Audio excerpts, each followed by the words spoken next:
Hi everyone! Rocky here, and for today's video, share ko sa inyo kung paano ko nag edit ng aking thumbnails, yung napakadali at napakabilis na pag edit ng thumbnails. So, dati, ang ginagawa ko kasi ini-edit ko talaga yung buong background ko. Like, for example, itong picture na to, magpipicture ako, ito yung itsura ko. Yung background ko, i-edit ko, tapos pag-iisipan kung ano yung pwede kong mga i-add dun sa itsura ng aking background para dun sa topic na i-upload ko. Pero ngayon kasi medyo tinatamad na ako. Ang ginagawa ko is kapag pupunta ako dun sa isang lugar, magpipicture ako na pang thumbnails. Kunyari medyo nasa side ako, ganyan. Or nasa gitna ako. Depende dun sa ano, dun sa kung mood ko. Pero nagsishot ako ng iba-ibang angulo para in case kung ano yung matripan ko dong gamitin, yun yung ginagamit ko. Para hindi rin ako nag edit ng background. So sometimes, sa nature ako nag-take ng pictures, sometimes dun sa may room, or basta dun sa may mga magandang area. Yun yung ginagawa kong thumbnails. However, kapag nagpipicture kasi ako, hindi mo maiiwasan. Sometimes, lalo na kunyari family pictures, yun na.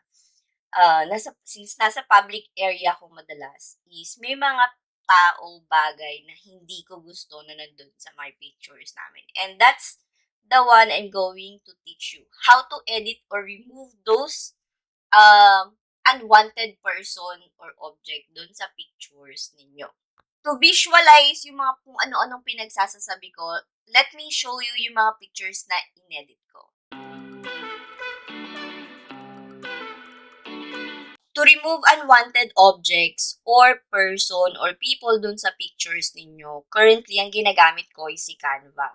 Hindi kasi ako editor talaga. So, kapag yung Adobe Photoshop na or other software yung ginagamit ko, medyo nahihirapan akong intindihin at pag-aralan. Pero si Canva kasi, super simple siya. Ginawa siya for people na hindi talaga editor or graphic designers but wants to learn designing. So, ito yung pinaka-simple way for you to learn how to design and edit. To edit your picture, click kayo ng create design, then meron siyang option YouTube thumbnails.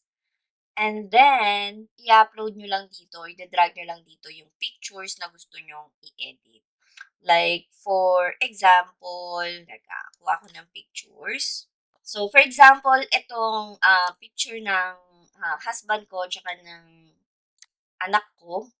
Tapos may babaeng nakabikini sa gilid. So, of course, you don't want that in the picture. Kapag in-upload mo yan, nakakaya naman kay ate, di ba? So, ang ginagawa ko dyan, ini-edit ko siya. So, pag kinlik mo yung picture, tapos, eto pala, inano ko lang pala, detach background, and then set image as background para full. Tapos, click mo yung picture, click mo yung edit, and then this is the magic grab. Pag kinlik mo si magic grab, wait mo lang, tapos yan, pag nakita mo, na-highlight na siya. Yan. Na-highlight na kung sino yung gusto mong i-drag, tanggalin, ganyan. Since si ate yung gusto kong tanggalin sa picture, i-grab mo lang siya. I-tick mo siya, ma-highlight siya, and then click on grab.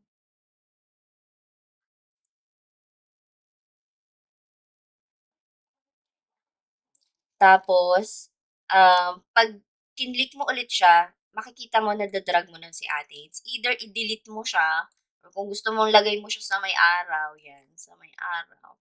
Pwede din naman kung gusto mo. Or lagay mo siya sa may bundok. Kunyari siya yung nandyan. O, ayan. Nandyan siya sa may bundok.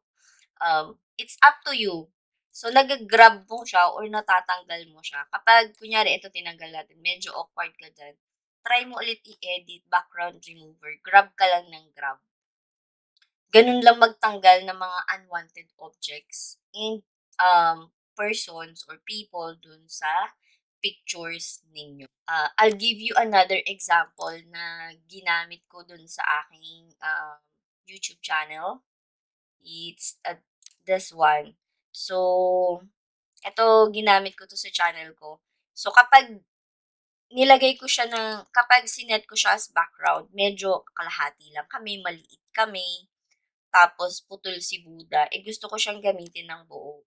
So, ang ginawa ko is, ginrab ko yung sarili namin. Um, pinosisyon ko yung, kami para makuha ko yung buong itsura ni Buddha tsaka yung kaming tatlo na hindi naman kami putol na putol, 'di ba? So, puwedeng highlight mo sabay-sabay, shift lang, tapos tick mo kayong tatlo, tapos sabay-sabay na i-grab, puwede naman 'yan. Tapos wait mo lang hanggang sa maano na. Ta's 'yan, namo-move ko na siya, teka lang, i-wait natin. So, set as background tapos puwede mo na siyang i-edit ng ganyan. So, kung ito gusto mo ng kita yung tuktok ni Buddha, wala namang problema, ganyan siya. Tapos kami, puwede mo siyang paliitin, palakihin, puwede mong dito ilagay or gusto mo sa gitna pa din para hindi naman masyadong ano. Pero ako nilagay ko yata 'to sa gilid. Ito yung isa sa mga thumbnails ko. So, 'di ba, sobrang ganda ng, Canva. Madali lang siya mag-edit. Akala niyo naman pang professional. Tsaka 'pag tinignan niyo sobrang linis ng editing niya. Ayan, oh, wala siya yung mga kung ano-ano. Kapag sa Photoshop kasi, ila-line mo pa 'yan, basta yung mga nag-e-edit niyo naiintindihan niyo ako for sure na it's not a simple click kapag nag-e-edit ka or nire-remove mo yung isang bagay dun sa sa picture or dun sa video. It's not a simple click. Pero kay Canva, sa pictures, it's super easy kasi ganyan lang, grab-grab lang kung ano yung gusto mong ano, tanggalin, i-edit or i-move, 'di ba? And that's how you edit or remove yung mga unwanted object or person or people dun sa iyong mga pictures na i-upload mo sa YouTube for the thumbnails or kung para lang sa social media mo kung ayaw mo makita yung mga kung anig-anig, alam mo yun, para picture perfect talaga yung i-upload mo. Currently, yung Magic Grab pala is available only for Canva Pro. Yung price ni Canva Pro is 2.5 per year na siya. If lagi kayo nag edit lalo na yung mga nag-YouTube, I think it's sulit na yung 2.5 compared dun sa ibang software. Tsaka marami namang pwedeng gawin pa kay Canva. Panoorin nyo na lang yung ibang videos ng mga ibang YouTubers. Marami. And that's it for today's guys. Hopefully meron kayong natutunan kahit paano hanggang sa muli nating pagkikita. Thank you very much. Subscribe. Bye.